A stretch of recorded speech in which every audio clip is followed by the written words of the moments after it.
हमारे बीच में उपस्थित होने वाले हैं हरियाणा प्रदेश कांग्रेस कमेटी के कार्यकारी अध्यक्ष हमारे भाई जितेंद्र भारद्वाज जी, और हमारे साथ मंच पर उपस्थित पटौदी से कांग्रेस पार्टी की प्रत्याशी रही हमारी बहन पर्ल चौधरी जी इस प्रेस कॉन्फ्रेंस में हम सभी के साथ हैं। तो आज की प्रेस कॉन्फ्रेंस के मुद्दे के बारे में राव नरेंद्र सिंह जी से अनुरोध और निवेदन करूंगा कि वो आज की इस प्रेस कॉन्फ्रेंस को औपचारिक तौर पर मुद्दे के साथ शुरुआत करें।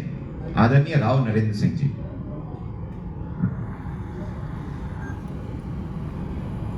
मेरे साथ में विराजमान हमारी पार्टी के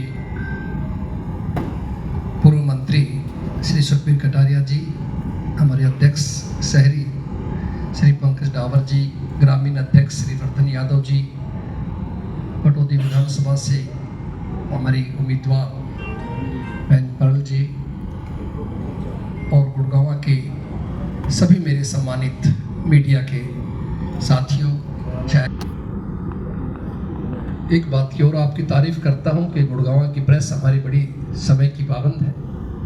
मुझे उम्मीद थी कि समय 3 बजे दिया है तो हो सकता है कोई 3:15 साढ़े 3 तक आएंगे, लेकिन रास्ते में मैं ही लेट हूँ वास्तव में, वरना मैं खुद समय का पाबंद हूँ, थोड़ा अनुशासित व्यक्ति हूँ। लेकिन बीच में जाम जो है, ये हमारा स्थान ऐसा था, कई देर तक लाइटें चलती रही, हम बीच में ही खड़े रहे जाम में, तो इसलिए फिर आपका स्वागत है। साथियों, आज ये प्रेस कॉन्फ्रेंस चंडीगढ़ में करनी थी, जो मुझे आदेश हुए थे, लेकिन रात को ही मैं चंडीगढ़ जब वापस पहुंचा हूं तो सूचना आई, तो मैंने कहा साहब हम गुड़गांव के अंदर है और हमारा गुड़गांव भी चंडीगढ़ से कम नहीं है, इसको राजधानी कह लीजिए, वो दूसरी राजधानी कह देते हैं, इसलिए ये भी राजधानी हमारे लिए। तो हमने कहा चलो इस बहाने हम आप सब साथियों से यही बात करेंगे और इन साथियों से निवेदन करेंगे कि इस आज की इस न्यूज़ को ऊपर भी निवेदन करेंगे कि स्टेट लेवल पर इसको स्थान मिले, ताकि जो चंडीगढ़ करना था वो आपके माध्यम से पूरा हो सके।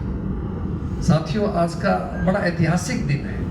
आपको याद होगा एनडीए की सरकार आई, तब से इस अधिनियम को कमजोर किया गया। जो संशोधन आए बीच बीच में, उन संसदों के माध्यम से इसको कमजोर करने का प्रयास किया गया। इससे हमारे देश की पारदर्शिता और लोकतांत्रिक जो है ढांचा, उस पर चोट लगी मुख्य रूप से। जैसे कानून पर जो हमला हुआ, सूचना का अधिकार 2005 का, 2019 में जो संशोधन लाया गया था, उससे स्वतंत्रता जो आज़ादी थी उसको कमजोर किया और कार्यपालिका का प्रभाव बढ़ाया गया।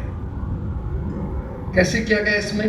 जैसे पहले हमारे कानून के अंदर आयुक्तों जो होते थे, कमिश्नर आयुक्त, इनका कार्यकाल 5 वर्ष का था, लेकिन इस संशोधन में ये कर दिया गया कि केंद्र सरकार के ऊपर छोड़ दिया गया कि कार्यकाल और सेवा सप्ताह का अधिकार दे दिया। उसके बाद से स्वतंत्रता प्रभावित हुई और कार्यपालिका का प्रभाव बढ़ गया। तो एक तो ये मुख्य रूप से बात है। इसी तरह 2023 का जो डिजिटल पर्सनल डाटा प्रोटेक्शन अधिनियम था, उसके बारे में भी, उसका भी व्यक्तिगत जानकारी की परिभाषा जो थी द्वारा बढ़ा दिया गया।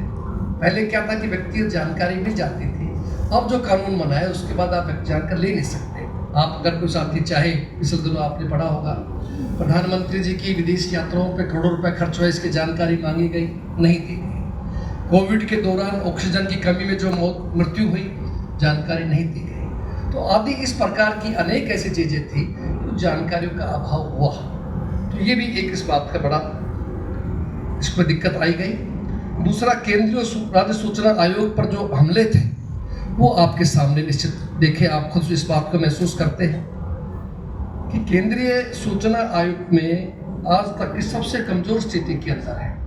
पहले जब आप कानून बना था तो 11 आपके स्वीकृत पद थे, और उन 11 स्वीकृत पदों में से केवल 2 आयुक्त कार्यरत थे।